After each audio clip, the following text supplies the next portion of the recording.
What's up guys? For today's video, we have a quick review regarding for the Supremo Air 5K camera na nabili ko sa Shopee for only 2,375 pesos.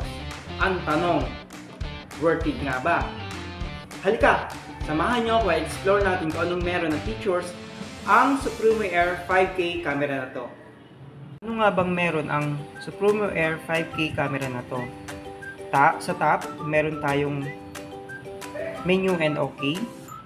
Sa front, we have 2.0 LCD display. Bottom, we have battery slot. Right side, we have up and down button. And the left side, we have memory card slot, Type-C charger, and HD output. In front, we have lens camera. Okay? And also Wi-Fi operated na rin siya. Inside menu, so ito siya, i-open natin. So press lang natin yung menu. Pag press natin ang menu, mapupunta kayo sa camera. Then isa pang press, mapupunta naman kayo sa menu display niya. So here we have video playback, down, photo playback. So dito nyo makikita yung mga tinitake ninyong videos, photos. Then video settings. Sa video setting, we have three category of video resolutions. So eto siya, we have 5K, 4K, 2.7K, 1080p, and 1080 30 fps. So usually ang ginagamit ko is 1080p 30 fps. Kasi ito yung medyo sakto lang siya at hindi mabigat sa mga files. Sa photo settings naman, we have photo resolution, 64 megapixel, 48 megapixel, 20 megapixel, and 16 megapixel. So usually ang gamit ko rito is 48 megapixel lang. So para sakto lang siya. Hindi masyadong malakas sa space.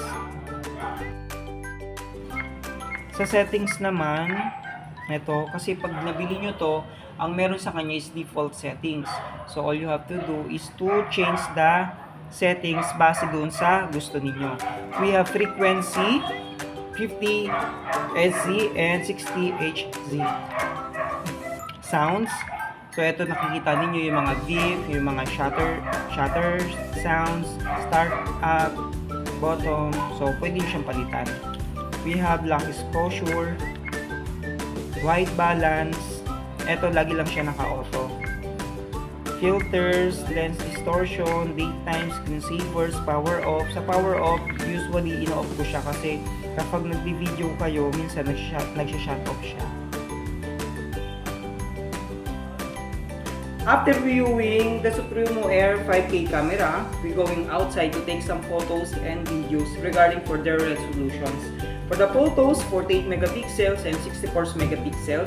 Let's see what is the difference between of them. And for the video naman, we have 5K, 4K, and 1080p 30 fps naman. So yun yung itetest natin to see what is the differences between of them. And take note guys, kasi ito yung napansin ko sa kanya. Bumili ako ng SD card na 32GB Supreme Class 3. Hindi siya gumana. So kailangan ang gamitin nating memory card neto ay Class 10. So much higher. So binili ko SanDisk Ultra Class 10. High speed siya para gumana siya dito sa Supremo natin.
So ayan, nakapag-take na tayo ng photos and videos outside. So makikita ninyo kung ano yung mga differences nila.